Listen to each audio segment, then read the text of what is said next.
মোহতারাম হাজরিন, একজন ইমানদারের আমলের সবচেয়ে বড় মৌসুম, সবচেয়ে বড় সিজন, আমল এবং ইবাদতের ভরা বসন্ত হলো রমাদানুল করিম, যেটা আমাদের দোরগোড়ায় উপস্থিত প্রায়। আল্লাহ রাব্বুল আলামিন আমাদের প্রত্যেককে রমাদানুল করিমের সকল আমলগুলোকে গুরুত্বের সাথে, ইখলাসের সাথে, নিষ্ঠার সাথে সুন্দর এবং শুদ্ধভাবে পরিপূর্ণভাবে সম্পাদন করার তৌফিক দান করুন।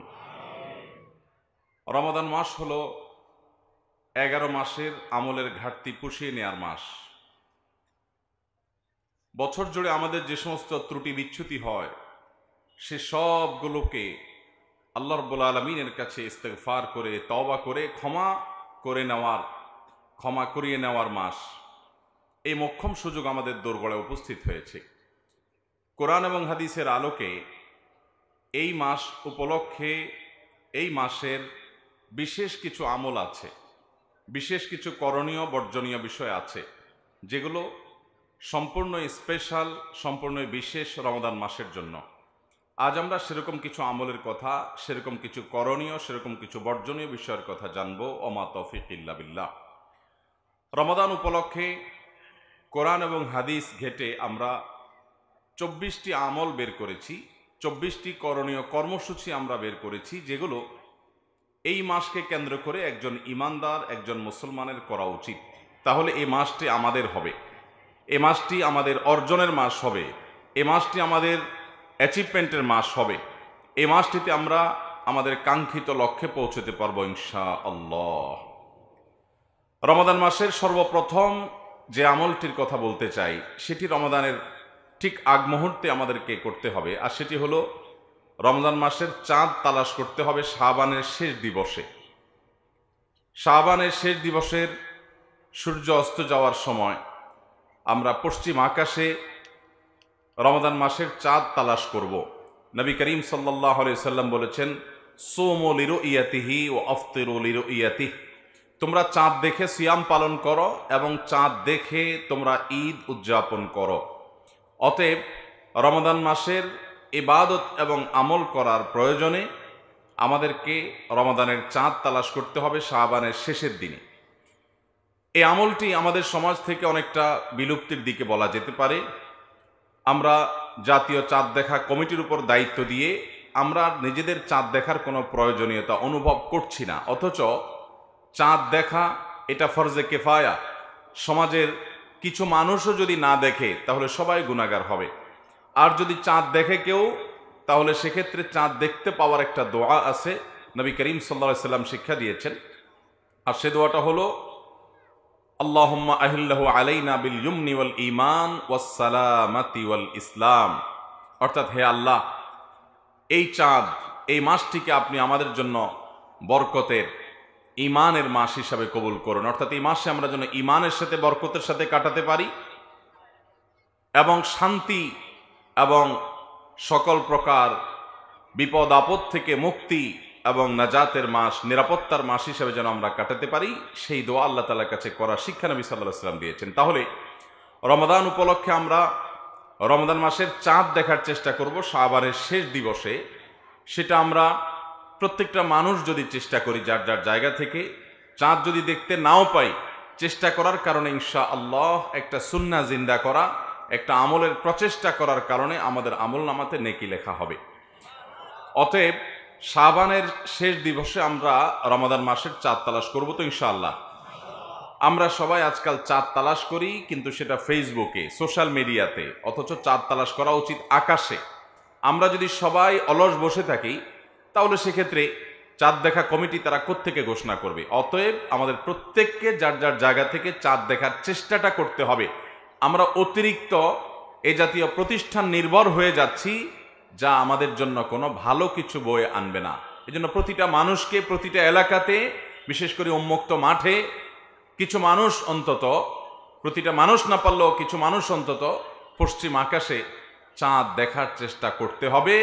এটা রমাদানের প্রয়োজনে, রমাদানের আমল করবার প্রয়োজনে। তাহলে প্রথম আমরা আমল পেয়ে গেলাম, রমাদান উপলক্ষে রমাদানের চাঁদ তালাশ করতে হবে। নাম্বার 2, রমাদান মাসের সবচেয়ে বড় আমল, সবচেয়ে গুরুত্বপূর্ণ আমল হলো দিনের বেলা রোজা রাখা সকল প্রাপ্তবয়স্ক সুস্থ বিবেক সম্পন্ন নারী এবং পুরুষের জন্য আল্লাহ রাব্বুল আলামিন সকল ঈমানদার প্রাপ্তবয়স্ক নারী পুরুষের জন্য রমাদানে দিনের বেলা সিয়াম রাখাটাকে ফরজ করেছেন। আল্লাহ বলেছেন, কুতিবা আলাইকুমুস সিয়াম কামা কুতিবা আলাল্লাযীনা মিন ক্বাবলিকুম লাআল্লাকুম তাত্তাকুন। তোমাদের পূর্ববর্তী জাতিদের প্রতি যেমন সিয়াম ফরজ করা হয়েছিল, ঠিক একইভাবে তোমাদের উপরে সিয়াম অর্থাৎ রোজা রাখাটাকে ফরজ করা হয়েছে যেন তোমরা তাকওয়া অবলম্বন করতে পারো। তাহলে রমাদান মাসের সবচেয়ে বড় আমলই হলো এটি যে রোজা রাখা। আল্লাহ রাব্বুল আলামিন যাদেরকে সুস্থ সবল রেখেছেন, ঈমান যাদের মধ্যে আছে, সে মানুষগুলো প্রাপ্তবয়স্ক হলে অবশ্যই তাদেরকে রোজা রাখতে হবে। এটা ফরজে আইন এবং ইসলামের অন্যতম একটা স্তম্ভ, মেইন 5টা কাজের একটা কাজ। অতএব এটি হবে রমজানের সবচেয়ে গুরুত্বপূর্ণ কাজ, সিয়াম সাধনা করা। নাম্বার 3, রমাদান উপলক্ষে রাতের বেলায় তারাবির সালাত আদায় করা, কিয়াম করা, রাতে সালাত আদায় করা দাঁড়িয়ে। নবী করিম সাল্লাল্লাহু আলাইহি সাল্লাম বলেছেন, মান কামা রমাদানা ঈমানান ওয়া ইহতিসাবা গুফিরা লাহু মা তাকাদ্দামা মিন যামবি। যে ব্যক্তি রমজান মাসে দাঁড়িয়ে ঈমানের সাথে, ইখলাসের সাথে আল্লাহর কাছ থেকে সওয়াব পাওয়ার আশায় তারাবির নামাজ পড়বে, গুফিরা লাহু মা তাকাদ্দামা মিন যামবি, আল্লাহ রাব্বুল আলামিন তার পূর্বের সমস্ত গুনাহগুলো মাফ করে দিবেন।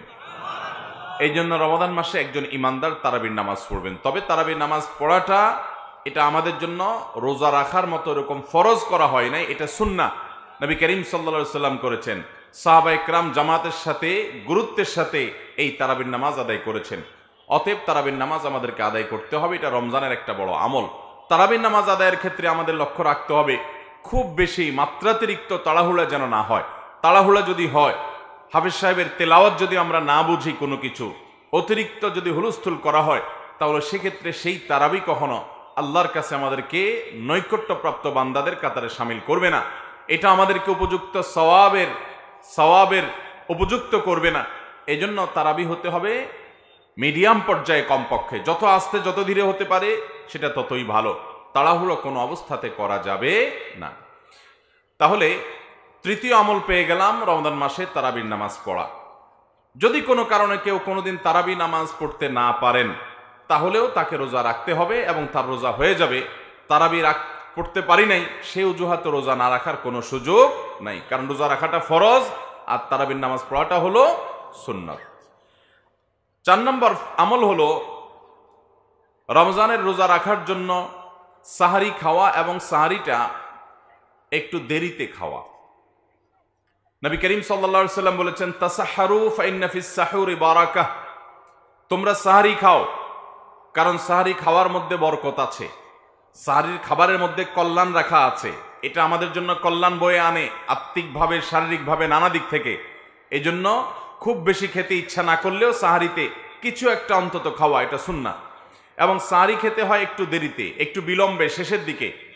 নবী করিম সাল্লাল্লাহু আলাইহি সাল্লাম রাতের শেষের দিকে সাহারি খাওয়ার জন্য আমাদের উদ্বুদ্ধ করে বলেছেন, এই উম্মত অর্থাৎ মুসলমানরা ততদিন পর্যন্ত কল্যাণের অধিকারী হবে, কল্যাণের মধ্যে থাকতে পারবে যতদিন পর্যন্ত তারা ইফতার তাড়াতাড়ি করবে আর সাহারি দেরিতে করবে। সাহারি দেরিতে করার মানে কি? এর মানে হলো আজানের, ফজরের ওয়াক্ত যে হবে নামাজের, তার মিনিমাম 20-25 মিনিট আগে সাহারি খাওয়া শেষ করা। এটা হলো সুন্নাহ। নবী করিম সাল্লাল্লাহু আলাইহি সাল্লাম সাহারি খেয়ে শেষ করার পর 50টি আয়াত তেলাওয়াত করার মতো সময় রাখতেন। তার মানে এই পরিমাণ গ্যাপ দিতেন যাতে 50 আয়াত তেলাওয়াত করা যায়। আমরা অনেকে শেষ ওয়াক্তে সাহারি খাওয়া সুন্নত, এটার মানে বুঝছি যে একেবারে মুয়াজ্জিন আজান দিবে ঠিক তার কয়েক সেকেন্ড আগে খাবার শেষ করা, এটা বোধহয় সুন্নত। এটা ভুল।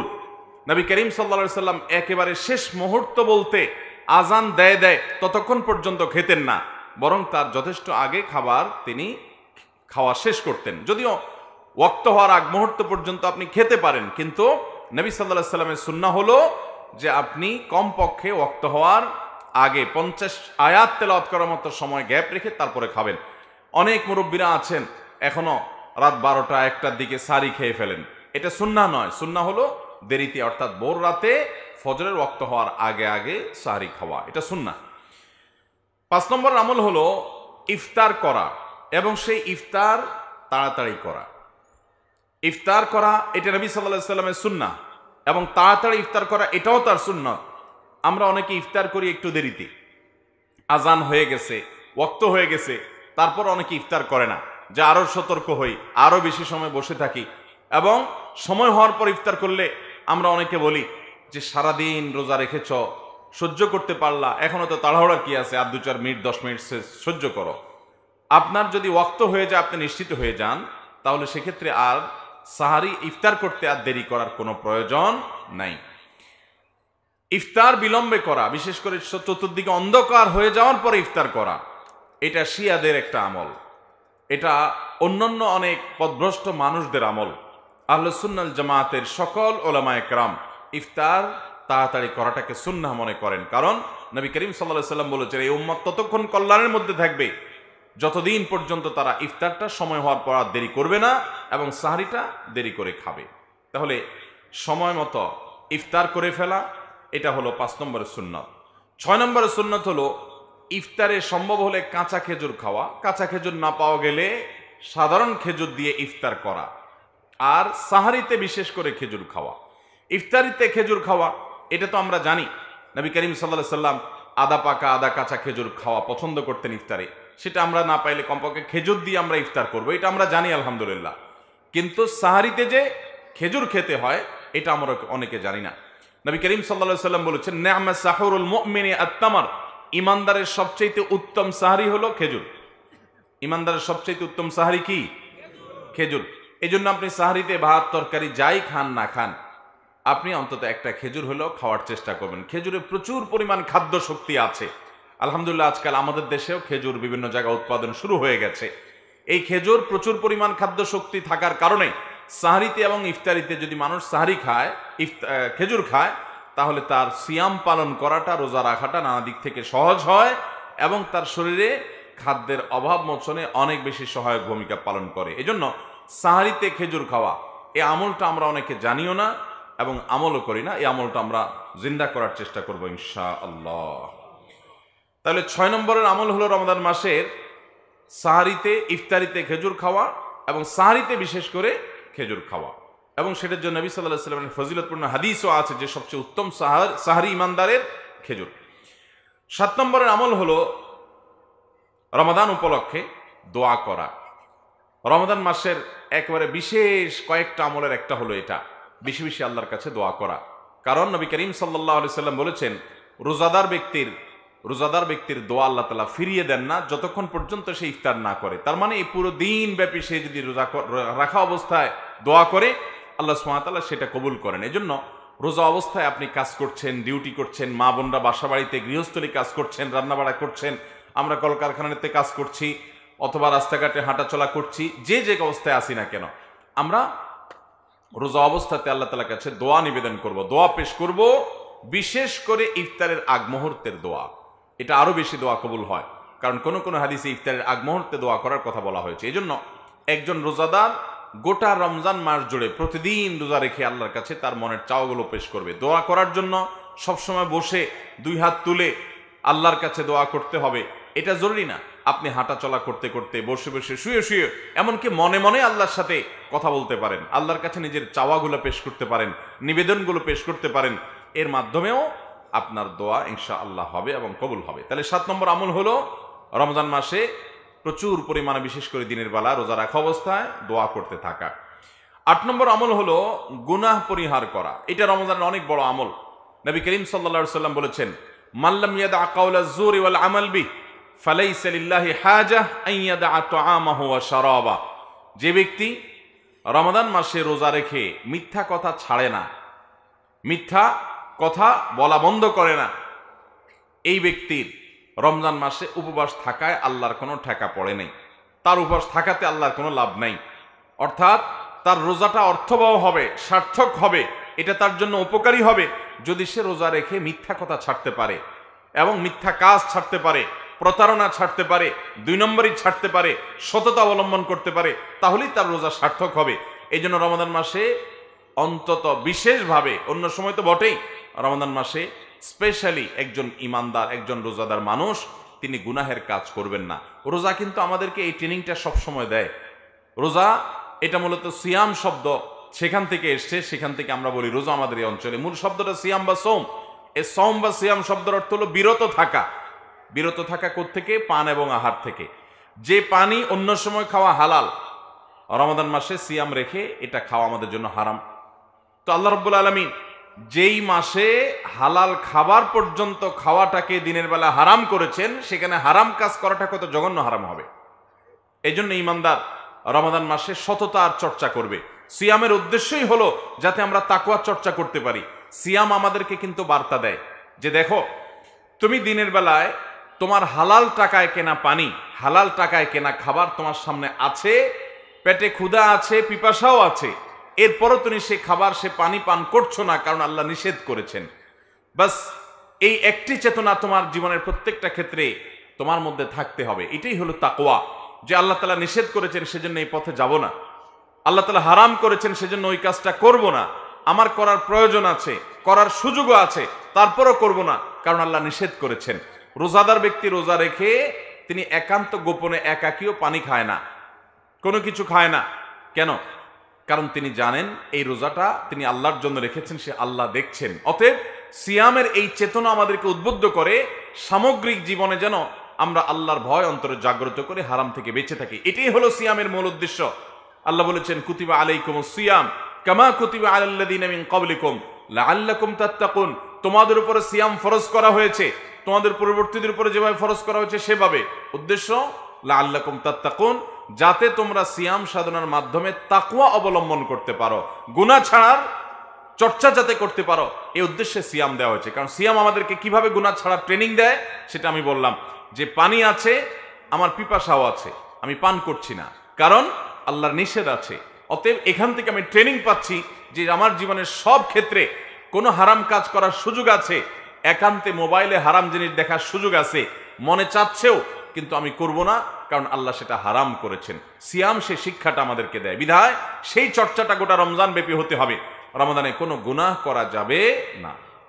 অতএব 8 নম্বরের আমল হলো এটি, যে রমাদান মাসে আমরা বিশেষভাবে মিথ্যা, প্রতারণা এবং যে কোনো গুনাহ, যত রকম গুনাহ আছে, চোখের গুনাহ, কানের গুনাহ, না আমাদের মুখের গুনাহ, যত রকমের গুনাহ আছে, সমস্ত হারাম কাজগুলো আমরা বর্জন করে চলব। 9 নম্বর, বিশেষভাবে একটা গুনাহ আমাদেরকে পরিহার করতে হবে, তা হলো মিথ্যা।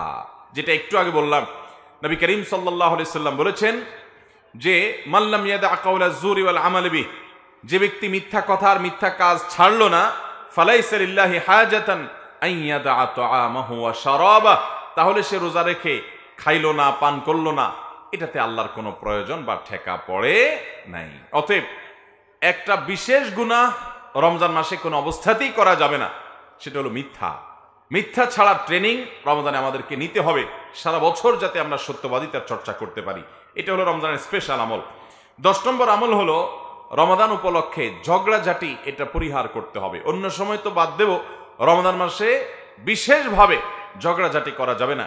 নবী করিম সাল্লাল্লাহু আলাইহি সাল্লাম বলেছেন, কেউ যদি রমজান মাসে রোজা রাখে, কারোর সাথে তার কথা কাটাকাটি তৈরি হয়, কেউ যদি তার সাথে ঝগড়া করা শুরু করে, সে যেন ওই ব্যক্তিকে বলে দেয়, ইন্নী সায়েম, ঝগড়ার জবাব আমি দিতে পারি, তোমার ঝগড়ার জবাবে বহুত কিছু বলার আছে আমার, কিন্তু আমি রোজাদার, সেজন্য আমি তোমাকে কিছু বলতে পারলাম না। সেখান থেকে সে সবর করে সরে যাবে।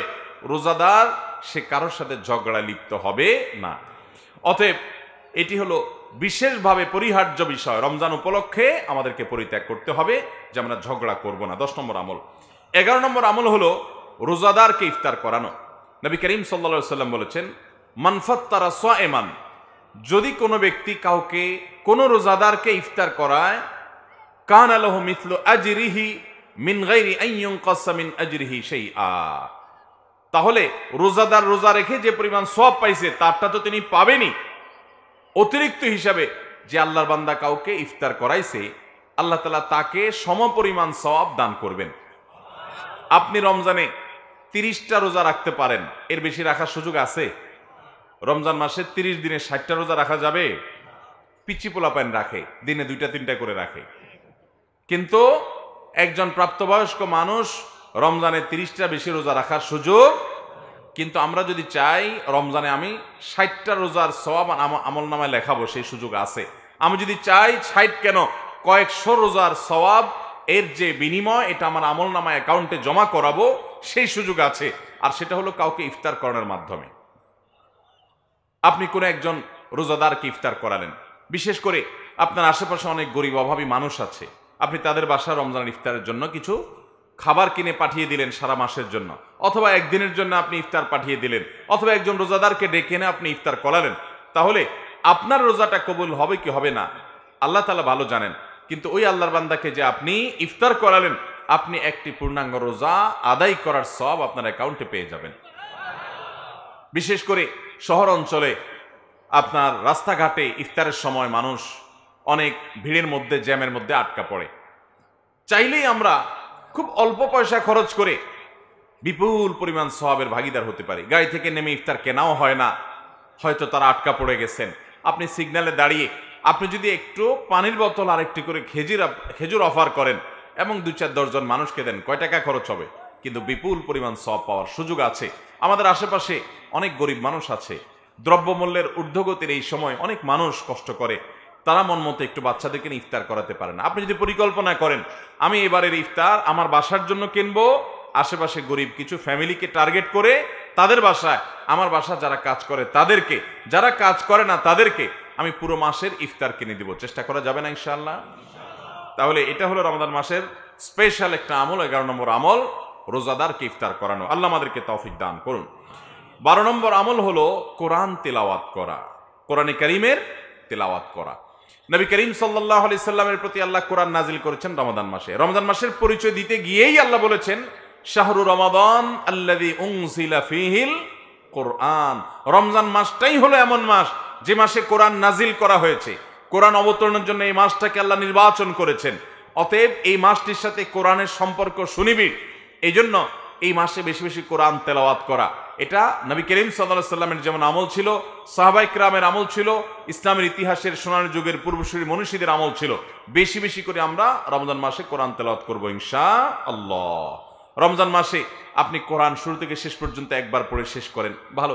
কোনো কারণে পড়তে শেষ করতে পারেন নাই পড়ে, আপনি প্রতিদিন একটু একটু করে অন্তত পড়েন। সারা বছর পারেন না, অন্তত রমজান মাসে পড়েন। শুধু তারাবিতে শুনেন, সেটার উপর ভরসা করে বসে না থেকে একটু একটু করে কোরআন তেলাওয়াত শুরু করেন। চেষ্টা করব না ইনশাআল্লাহ? আপনি প্রতিদিন 1 পৃষ্ঠা করে 2 পৃষ্ঠা করে অন্তত সুন্দর করে শুদ্ধ করে পড়ার চেষ্টা করেন, শেখার চেষ্টা করেন এবং বুঝে বুঝে অর্থ সহকারে জানার চেষ্টা করেন। কোরআনের দর্স এবং তাফসীর মসজিদগুলোতে চালু করেন এবং সেগুলোতে আপনি বসেন, আল্লাহ কি বলেছেন জানার চেষ্টা করেন। কোরআন নাজিলের মাসে কোরআনের সান্নিধ্যে আমাদেরকে আসতে হবে, এটা বিশেষ আমল রমজান মাসের। 12 নম্বর আমল। 13 নম্বর আমল হলো কোরআনে কারীম শোনানো। আমরা তেলাওয়াতটা সবাই করি, কিন্তু শোনানোটা, এই আমলটা আমরা অনেকেই করি না বা জানি না। নবী করিম সাল্লাল্লাহু আলাইহি সাল্লাম রমজান মাস আসলে জিবরিলের সাথে কোরআন শোনাশুনি করতেন। ফেরেশতা জিবরিল আসতেন, তাকে তেলাওয়াত করে শোনাতেন, তিনি তেলাওয়াত করে জিবরিলকে শোনাতেন। তো এই যে কোরআনে কারীমের তেলাওয়াতের পাশাপাশি কাউকে শোনানো বা পরস্পরের সাথে শোনাশুনি করা, এটাও রমজান মাসের একটা বিশেষ গুরুত্বপূর্ণ আমল। চেষ্টা করবো তো ইনশাআল্লাহ? তাহলে 13 নম্বর আমল হলো কোরআন শোনাশুনি করা। 14 নম্বর রমজানের বিশেষ আমল হলো সাদাকা করা। আম্মা জান আয়েশা রাদিয়াল্লাহু তাআলা আনহা প্রিয় নবী সাল্লাল্লাহু আলাইহি সাল্লাম সম্পর্কে বলেছেন, তিনি ছিলেন অত্যন্ত দানশীল মানুষ। তার দানশীলতা, তার বদান্যতা এই পরিমাণ থাকতো, তার কাছে যে সমস্ত সম্পদ মানুষ এনে জমা দিতেন, সেগুলো মানুষের মাঝে বন্টন করে তারপর তিনি বাসায় যেতেন। একটি কয়েন বা একটি আপনার স্বর্ণ কিংবা রৌপ্য মুদ্র কিংবা একটা খেজুর কিংবা একটি খাবার তার কাছে আসার পর সেটাও বিতরণ করে শেষ না করে তিনি বাসায় যেতেন না, এইভাবে মানুষকে দিতেন। বিশেষ করে নবী করিম সাল্লাল্লাহু আলাইহি ওয়াসাল্লাম তায়েব বিজয়ের পর অনেক অনেক সম্পদের অধিকারী হয়েছেন। সেই সম্পদগুলো সব মানুষের মাঝে এইভাবে বন্টন করা শুরু করেছেন, তিনি দিয়েছেন, এভাবে প্রত্যেকটা মানুষকে দিয়েছেন। এমনকি বেদুইনরা এসে নবী করিম সাল্লাল্লাহু আলাইহি সাল্লামের চাদর টানাটানি শুরু করতে লাগলো যে মুহাম্মদ আমাদেরকেও কিছু দাও, এইভাবে তিনি দেওয়া শুরু করতেন। তিনি কৃপণ ছিলেন না, 2 হাতে দান করতেন। তার বাসায় খুব বেশি খাবারের আয়োজন থাকতো না, কিন্তু মানুষকে তিনি 2 হাতে দিতেন। আমাদের আয়েশা রাদিয়াল্লাহু বলেন, নবী করিম সাল্লাল্লাহু আলাইহি সাল্লাম যে দানশীল ছিলেন, রমজান শুরু হলে তার সেই দানশীলতা হয়ে যেত মুক্ত বাতাসের মতো, মুক্ত বাতাস যেরকম সব জায়গায় চলে যায়, যে চায় তার ঘরেও প্রবেশ করে, যে চায় না তার ঘরেও প্রবেশ করে। নবী করিম সাল্লাল্লাহু আলাইহি সাল্লাম রমজান মাসে যে চায় তাকেও দিতেন, যে চায় নাও তাকে দিতেন। দুই হাতে তিনি দান করতেন। তার অঢেল সম্পদ ছিল না, কিন্তু যা ছিল তিনি অকাতরে মানুষকে সেটা দিয়ে দিতেন। তার কাছে মানুষ এসে জমা দিত, সেগুলো বন্টন করে দিতেন। এই জন্য রমজান মাসের একটা বিশেষ আমল হলো দান সাদাকা করা। এখন থেকে আমরা পরিকল্পনা করতে পারি যে আমরা রমজানে কাকে দান করব, কাকে কি দেব, আমার আত্মীয় স্বজন কে আছে না আছে, আমরা তাদেরকে অকাতরে দেওয়ার চেষ্টা করব ইনশাআল্লাহ।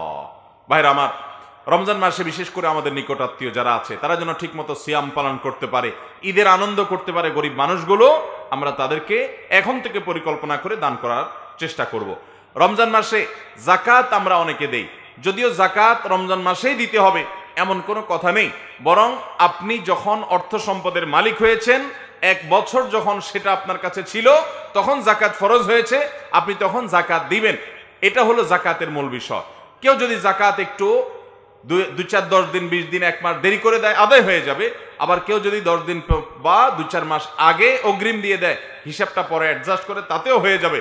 এই জন্য রমজান মাসে কেউ যদি যাকাত দেয়, যে রমজান মাস আমলের মাস, সওয়াবের মাস, সেজন্য আমি দিলাম, দিতে পারেন, কিন্তু রমজানেই দিতে হবে এমন কোনো বাধ্যবাধকতা নেই। চাইলে আমরা সাধারণ দানও করতে পারি, যাকাত দিতে পারি রমজান মাসে। তাহলে 14 নম্বর আমল হলো দান সাদাকা করা। 15 নম্বর আমল হলো তাহাজ্জুদের নামাজ পড়া। তাহাজ্জুদের নামাজ রমজান মাসে, তাহাজ্জুদের নামাজ এবং ভোর রাতে দোয়া করা, এটা রমজান মাসে একটা বিরাট সুযোগ। সারা বছর আমরা ভোর রাতে তাহাজ্জুদের নামাজ পড়ার সুযোগ পাই না, ভোর রাতে এসে দোয়া করার সুযোগ পাই না। সারা দিন এবং রাত 24 ঘন্টার মধ্যে দোয়ার জন্য সবচেয়ে আদর্শ সময়, আল্লাহ রাব্বুল আলামিনকে সবচেয়ে কাছে পাবেন আপনি ভোর রাতে। আল্লাহ রাব্বুল আলামিন দুনিয়ার আসমানে এসে বান্দাকে ডেকে ডেকে ক্ষমা করেন এবং তার বিপদ দূর করেন। এই সুযোগটা আমরা লাভ করি তাহাজ্জুদের সময়, ভোর রাতে। সারা বছর আমরা পারি না, কাজ কামের চাপ থাকে, ডিউটি থাকে, ব্যবসা বাণিজ্য থাকে, রাতে দেরিতে শোয়ার বদ অভ্যাস আছে, আমরা ফজর পড়তেই কষ্ট হয়ে যায়, তাহাজ্জুদ পড়তে পারি না। কিন্তু ভাইরা আমার, গোটা রমজান জুড়ে প্রতিদিন আপনি সাহারি খেতে উঠেন। আপনি চাইলে কিন্তু সাহারির সময় আপনি 10টা মিনিট বের করে সুন্দর করে আপনার বাসার এক কোণে কেবলার দিকে ফিরে আপনি 2 রাকাত 4 রাকাত নামাজ পড়ে হাত তুলে আল্লাহর কাছে আপনি 5 মিনিট দোয়া করতে পারেন, চোখের পানি ফেলতে পারেন। মানুষের মধ্যে দোয়া আসে না তো আপনি আপনার বাড়ির ছাদে চলে যেতে পারেন, মসজিদে মানুষ আজানের পরে আসবে, আপনি আজানের 20 মিনিট আগে চলে যেতে পারেন, আপনি একটু নিরিবিলি আল্লাহর সাথে কথা বলতে পারেন, দোয়া করতে পারেন। আমরা বড় হতভাগা, আল্লাহর কাছে চাইতে জানি না। এটা চাওয়ার মাস আসতেছে ভাই, এবং চাওয়ার জন্য সবচেয়ে মোক্ষম সময় হলো সাহারির সময়টা। আমরা অনেকে আজকাল দেখা যায় সাহারি পার্টি করি, সাহারি পার্টি করি, অনেকে সাহারি উপলক্ষে বিভিন্ন আয়োজন অনুষ্ঠান করে। জাহালত এবং মূর্খতা কোনো জাতিকে যদি স্পর্শ করে, তখন এই ধরনের কর্মকাণ্ড সেই এলাকাতে, সেই সমাজে ব্যাপক আকারে ছড়িয়ে পড়ে। কত বড় হতভাগ্যের কাজ যে যখন আল্লাহ রাব্বুল আলামিন ক্ষমার ঘোষণা করেন, আল্লাহর কাছে দোয়া করতে হয় লাইট বন্ধ করে বরং চোখের পানি ফেলার সময়, তখন আমাদের এক শ্রেণীর তরুণরা, তাদেরকে দেখা যায় তারা হোটেলে গিয়ে বন্ধু বান্ধব মিলে সাহারি পার্টির নামে তারা আড্ডা জমায়, তারা মौज মাস্তি করে, তারা খাওয়া দাওয়ার অনুষ্ঠান করে। ভাইরা আমার, আমরা এমন একটা সময় চলে আসছি যে ফেসবুকে মাঝে মধ্যে দেখা যায়, কতটা সত্য কতটা ফেক আমি জানি না, যে দাদা মারা গেছেন, নানা মারা গেছেন, নাতিরা দাদা বা নানার লাশের সাথে সেলফি তোলে। এইরকম অমানবিক এবং এরকম পশুসুলভ আচরণ আজ আমাদের এক শ্রেণীর তরুণদের মধ্যে হচ্ছে। আমরা উদ্ভ্রান্ত হয়ে গেছি। আমরা ইসলামকে থেকে দূরে সরার কারণে শয়তান আমাদেরকে এমন একটা জায়গা নিয়ে গেছে যা পশুদেরকে পর্যন্ত হার মানায়। ভাইরা আমার, এরকম উদ্ভ্রান্ত চিন্তা ভাবনার কারণে ইবাদতের সময়টাতে পর্যন্ত আমরা ফুর্তি ফার্তা করার, মौज মাস্তি করার চেষ্টা করছি। ভোর রাতের এই সময়টা আনন্দ ফুর্তি করার সময় নয়, এটা কান্নাকাটি করার সময়। এটা আনন্দ ফুর্তি আর মौज মাস্তির সময় নয়, এটা সেজদায় পড়ার সময়। এটা আলোর ঝলকানির মধ্যে গিয়ে হোটেলে বসে রং তামাশা করে খাওয়া দাওয়া করার সময় নয়, এটা আলো আধারিতে বসে বসে আল্লাহর কাছে দোয়া করার সময়। আল্লাহ আমাদেরকে বুঝার তৌফিক দান করুন। ভাইরা আমার, গোটা 30 দিন পুরো মাস জুড়ে আমরা চাইলে প্রতিদিন আল্লাহর কাছে ভোর রাতে একটা বার করে 5 মিনিট 10 মিনিট করে আমরা দোয়া করতে পারি। আল্লাহ তাআলা আমাদেরকে তৌফিক দান করুন। তাহলে রমজান মাসে এই সুযোগটা আমাদের জীবনে বেশি আসে, তাহাজ্জুদের নামাজ পড়া এবং সাহারির সময় একটু দোয়া করা। প্রত্যেকে যার যার মতো ফ্যামিলি মেম্বাররা আমরা আল্লাহর সাথে কথা বলবো, এটা দোয়ার সময়, দোয়া কবুলের সময়। এটা গেল 15 নম্বর আমল, তাহাজ্জুদ এবং দোয়া করা শেষ সাথে।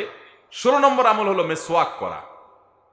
আমাদের সমাজ থেকে এটা বিলুপ্ত প্রায়, আমরা অনেকেই জানি না। মেসওয়াক করা, আম্মা জান আয়েশা বলেছেন রাদিয়াল্লাহু তাআলা আনহা, নবী করিম সাল্লাল্লাহু আলাইহি সাল্লামকে রোজা অবস্থায় আমি এত বেশি মেসওয়াক করতে দেখেছি যে গুণে শেষ করতে পারবো না, এত বেশি বার, এত বেশি সংখ্যক তিনি মেসওয়াক করতেন। এই জন্য আমরা রমাদান মাসে রোজা রেখে দিনের বেলায় প্রচুর পরিমাণে মেসওয়াক করব। অনেকে মেসওয়াক করতে চায় না, মনে করে মেসওয়াক করলে রোজা হালকা হবে কিনা। না, হালকা হবে না, রোজা বরং আরো ভারী হবে।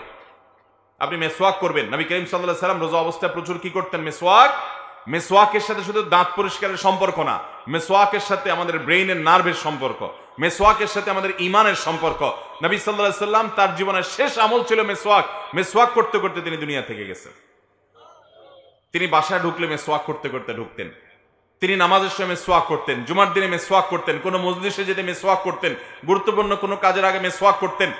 এমনকি মৃত্যুর শয্যায় শায়িত তিনি আম্মা জান আয়েশা রাদিয়াল্লাহু তাআলা আনহার কোলে মাথায় রেখেছেন। তার দুনিয়া থেকে চলে যাওয়ার সময় হয়ে গেছে। আয়েশা রাদিয়াল্লাহু তাআলা আনহার ভাই আব্দুর রহমান ওই সময় নবী সাল্লাল্লাহু আলাইহি সাল্লামের কক্ষে প্রবেশ করছিলেন, তার হাতে মেসওয়াক ছিল। নবীজির তখন জবান প্রায় বন্ধ, ভালো করে কথা বলতে পারেন না অসুস্থতার কারণে। আম্মা জান আয়েশাকে ইশারা করলেন মেসওয়াকের দিকে। আয়েশা রাদিয়াল্লাহু তাআলা বুঝতে বাকি থাকলো না যে নবীজি মেসওয়াক করতে চাচ্ছেন। তখন তার ভাইয়ের কাছ থেকে মেসওয়াকটা চেয়ে নিয়ে তিনি নিজের দাঁত দিয়ে চিবিয়ে দিলেন। নবী সাল্লাল্লাহু আলাইহি সাল্লাম সে মেসওয়াক করতে করতে দুনিয়া থেকে চলে গেছেন। তো এই রমজান মাসে বা রোজা রেখে নবী করিম সাল্লাল্লাহু আলাইহি সাল্লাম এত বেশি মেসওয়াক করতেন, কতবার করতেন আম্মা জান আয়েশা বলছেন আমি গুণে শেষ করতে পারবো না। তাইলে আমরা রোজা রেখে মেসওয়াক করবো তো ইনশাআল্লাহ। 16 নম্বর আমল হলো রমজানে উমরা করা। যদি আল্লাহ কাউকে তৌফিক দান করে রমজানে উমরা করা, ভাই উমরা করার ফজিলত হলো রমজান মাসে যদি কেউ উমরা করে, নবী করিম সাল্লাল্লাহু আলাইহি সাল্লাম বলেছেন যে উমরাতুন ফি রমাদান তা'দিলু হাজ্জাহ, যদি কেউ রমজানে উমরা করে তাহলে অন্য সময় হজ করার সমান সওয়াব সে পাবে। আর কোন কোন বর্ণনা আছে যে উমরাতুন ফি রমাদান তা'দিলু হাজ্জাতাম মাই, রমজানে উমরা করলে নবী সাল্লাল্লাহু আলাইহি সাল্লাম বলেছেন আমার সাথে হজ করার সমান সওয়াব হবে। অতএব যাদের তৌফিক আছে আমরা উমরা করব। এখন অবশ্য উমরা অনেক কঠিন হয়ে গেছে আমাদের জন্য, বাংলাদেশের মানুষের জন্য বিশেষ করে উমরা অনেক কঠিন হয়ে গেছে। শুধু বিমান ভাড়াই 1 লাখের মতো, লাখখানেক টাকা শুধু বিমান ভাড়াই, এবং সৌদিতেও খরচ এই পরিমাণ বাড়ছে যে আসলে এটা সাধারণ গরিব মানুষের নাগালে বাইরে। উমরা করতে এখন প্রায় রমজান মাসে 2 লাখ টাকার নিচে হয় না, এরকম কঠিন হয়ে গেছে। আল্লাহ তাআলা আমাদেরকে সহজ করার তৌফিক দান করুন। তাহলে 17 নম্বর আমল হলো রমজান মাসে উমরা করা। যদি তৌফিক থাকে করব, আর তৌফিক না থাকলে নিয়ত করব যে আল্লাহ আমাকে তৌফিক যেন দেন, দোয়া করব। 18 নম্বর আমল হলো রমজানের শেষ দশক ইবাদত বন্দেগীর জন্য মাজায় গামছা বেঁধে নিতে হবে। সবচেয়ে বেশি চেষ্টা করতে হবে শেষ দশক। কারণ নবী সাল্লাল্লাহু আলাইহি সাল্লাম ইদা দাখালাল আশর ইয়াজতাহিদু ফীহি মা লা ইয়াজতাহিদু ফী গায়রি। আয়েশা রাদিয়াল্লাহু তাআলা বর্ণনা করেছেন নবী করিম সাল্লাল্লাহু আলাইহি সাল্লাম রমজানের শেষ দশক আসলে যেই পরিমাণ ইবাদত বন্দেগী করতেন, যেই পরিমাণ মেহনত করতেন, দোয়া তেলাওয়াত, নফল নামাজ, রোনাজারি, জিকির আজকার, আল্লাহর দিকে যেই পরিমাণ রুজু হতেন, শেষ 10 দিন আসলে এটা তার জীবনে অন্য কোনো সময় করতেন না। অর্থাৎ জীবনের ইবাদতের জন্য সবচেয়ে বেশি সাধনা, সবচেয়ে বেশি চেষ্টা করতে হবে রমজানের শেষ 10 দিন। চেষ্টা করবো তো ইনশাআল্লাহ। আমাদের বরং শেষ 10 দিন ইবাদতটা একটু কম হয়, কারণ আমাদের দেশে আপনি দেখবেন রমজানের প্রথম মসজিদে মুসল্লি ফিল আপ হয়ে, বারান্দা পূরণ হয়ে, বাহিরেও কিছু কার্পেট বা চাটাই বিছানো লাগে প্রথম রমজানের প্রথম দিনগুলো। আস্তে আস্তে যখন যেতে থাকে 8-10 দিন, দ্বিতীয় দশক শুরু হলে আস্তে আস্তে বাহিরের বিছানা, বাহিরের আপনার চাটাই এবং কার্পেটগুলো গোছায় ফেলায় মুয়াজ্জিন সাহেবরা, কারণ সেখানে আর মুসল্লি হয় না। আস্তে আস্তে মুসল্লি বারান্দায় চলে আসে। আর শেষের 10 দিন যখন শুরু হয় তখন দেখা যায় ওই অরিজিনাল যেগুলো ওয়াক্তিয়া মুসল্লি ছিল ওইগুলার বাইরে সামান্য কিছু মুসল্লি থাকে, বারান্দায় আর মুসল্লি থাকে না। ঠিক না ঠিক? আমরা ঈদের কেনাকাটায় ঝাঁপিয়ে পড়ি, গ্রামের বাড়িতে ঈদ করার জন্য চলে যাই, সেই ব্যস্ততায় আমরা ব্যস্ত হয়ে পড়ি। রমজানের সবচেয়ে স্বাদটাই হলো শেষের দিকে, সবচেয়ে স্বাদই শেষের দিকে। এই জন্য নবী করিম সাল্লাল্লাহু আলাইহি সাল্লাম রমজানের শেষ 10 দিন ইবাদতের জন্য সবচেয়ে বেশি মেহনত করতেন। আল্লাহ সুবহানাহু ওয়া তাআলা আমাকে আপনাকে তৌফিক দান করুন।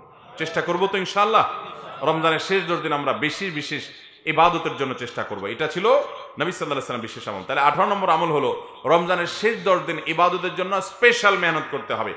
19 নম্বর আমল হলো রমজানের শেষ 10 দিন ইতিকাফ করতে হবে। কি করতে হবে ভাই? ইতিকাফ করতে হবে। এই আমলটা মিসকিন, এই আমলটা আমাদের সমাজ থেকে বিলুপ্তির পথে।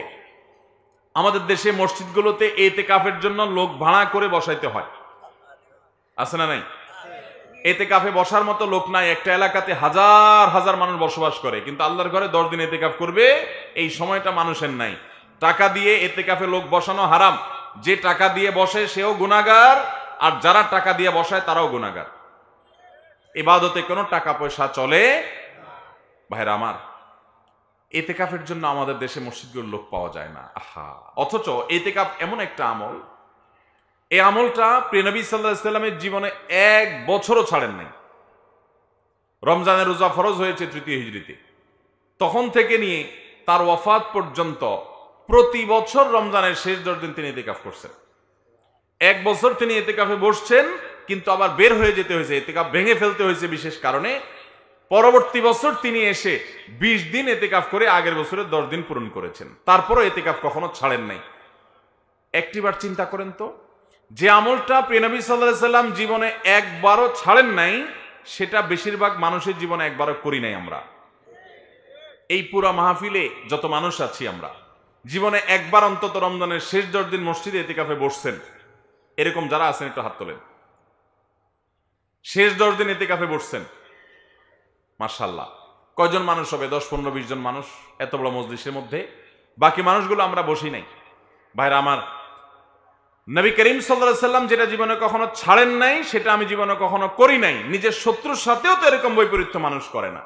এতে কেমন নিয়ত করবো তো ইনশাআল্লাহ। আপনি বলবেন আপনি ব্যস্ত, আপনার সময় নাই। কি ব্যস্ত আপনি ভাই? আপনার যদি মালাকুল মউত এখন হাজির হয়ে যায়, আপনি যদি বলেন যে আমি একটু ব্যস্ত, আসি পরে আসেন, কোনো কাহিনী চলবে? ভাইরা আমার, প্রিয় নবী সাল্লাল্লাহু আলাইহি ওয়াসাল্লামের চেয়ে বেশি ব্যস্ত আপনি। উনি ছিলেন রাহমাতুল আলামিন, গোটা পৃথিবীর মানুষের নাজাতের জন্য আল্লাহর পক্ষ থেকে দায়িত্বপ্রাপ্ত হয়ে আসছেন। রাতে ঘুমাতে পারতেন না, মানুষকে হেদায়েতের জন্য পেরেশান থাকতেন, আল্লাহর কাছে রোনাজারি করতেন, তার কোনো অবসর সময় ছিল না তেমন। অথচ তিনি পর্যন্ত তার মদিনা রাষ্ট্রের প্রধান ছিলেন, রাষ্ট্র পরিচালনার কাজ ছিল, অনেক অভিযান পরিচালনা করার দায়িত্ব ছিল, অনেক ষড়যন্ত্র মোকাবেলা করতে হতো। ইসলাম সারা বিশ্বের বড় বড় নেতাদের কাছে পৌঁছাতে হয়েছে, সবার কাছে পৌঁছাতে হয়েছে, সবার সব সমস্যাগুলো দেখতে হতো তাকে। এত দায়িত্ব পালন করেছেন, এবং এতজন স্ত্রী তার ছিলেন, এই ফ্যামিলিগুলোর সবগুলোর দায়িত্ব, সবার দায়িত্ব তার পালন করতে হয়েছে।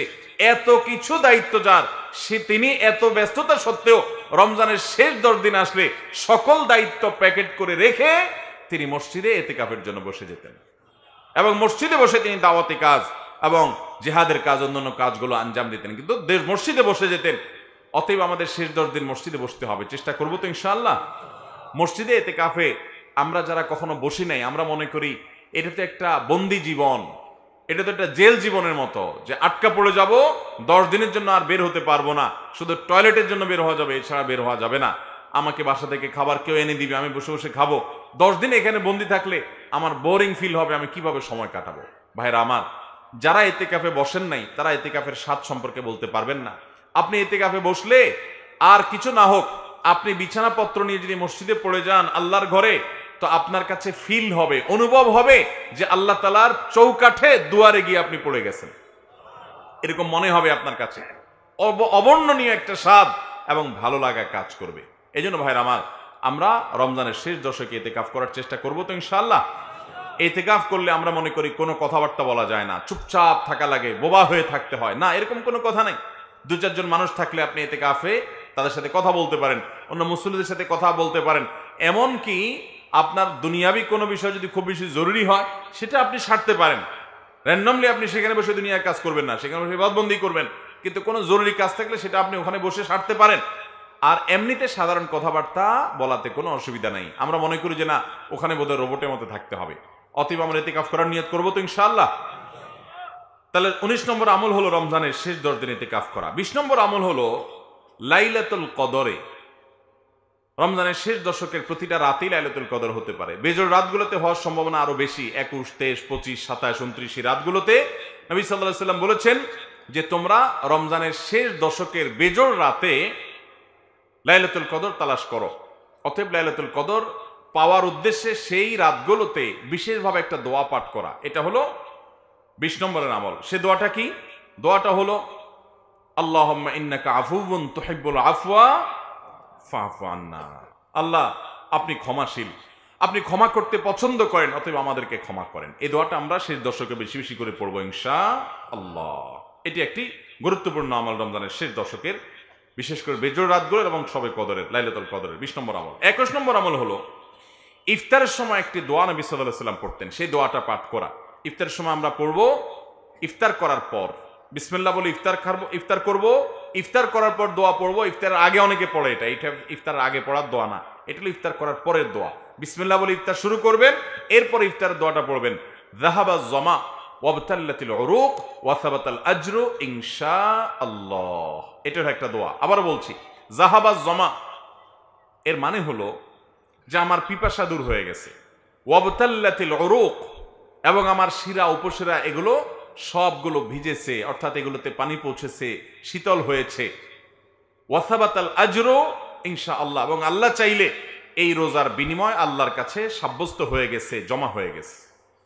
এটা হলো ইফতারের দোয়া, নবী সাল্লাল্লাহু আলাইহি ওয়াসাল্লাম এটা পড়তেন।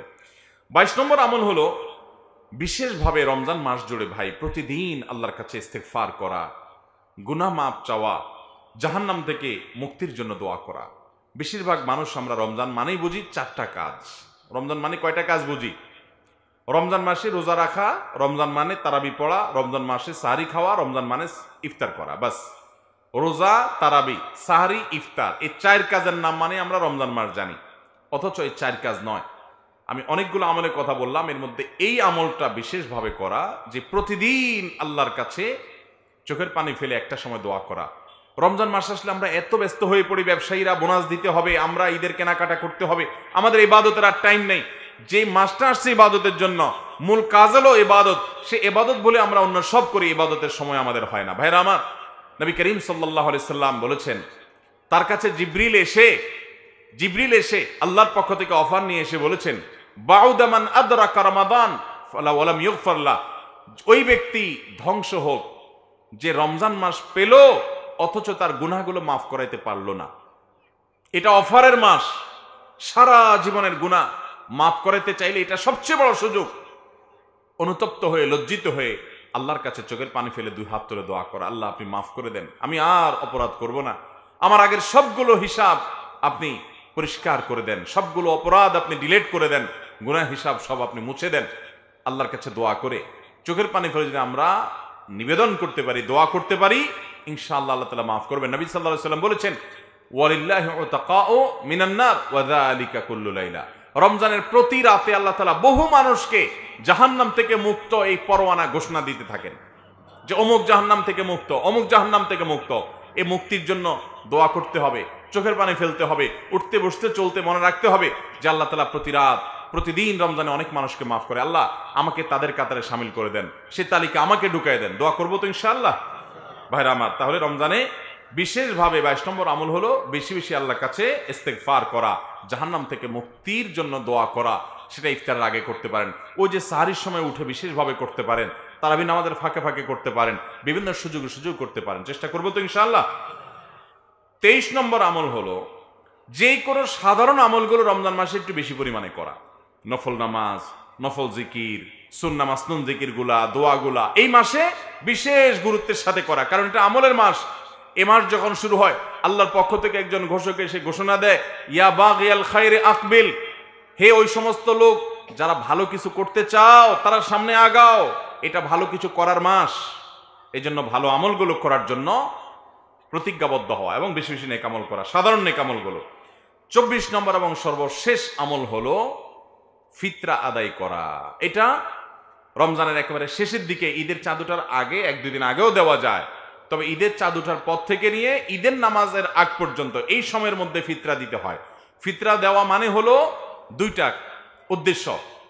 এর একটা হলো নবী করিম সাল্লাল্লাহু আলাইহি সাল্লাম বলেছেন, যাকাতুল ফিত্রে তোহরাতুন লিস-সাইমি মিনাল লাগবি ওয়ার রাফাস ওয়া তু'মাতুন লিল মাসাকিন। ফিতরা এটা হলো রোজাদারের রোজা রাখতে গিয়ে যে কিছু বেহুদা কথা বলে ফেলেছে, কিছু ভুল ত্রুটি হয়ে গেছে, ওইগুলো থেকে রোজাকে রিফাইন করার জন্য, পরিচ্ছন্ন করার জন্য, রোজাকে ফ্রেশ করার জন্য, ত্রুটিমুক্ত করার জন্য এই ফিতরার ভূমিকা রাখে। আর দ্বিতীয় উদ্দেশ্য হলো ঈদ উপলক্ষে গরিব দুঃখীর বাসায় যেন খাদ্য থাকে, ঈদের দিন যেন সবাই হাসি মুখে থাকতে পারে, অন্তত একবেলা খাবার যেন সবার বাসায় ভালো করে থাকে, সেজন্য ফিতরের ব্যবস্থা নবী সাল্লাল্লাহু আলাইহি ওয়াসাল্লাম রেখেছেন। এই জন্য রমজানের শেষ আমল হলো ফিতরা দিয়ে রমজানকে বিদায় দিতে হয়, রমজানের শেষ আমল করতে হয়। এই 24টা আমলের সবগুলো আমল করার চেষ্টা করবো তো ইনশাআল্লাহ।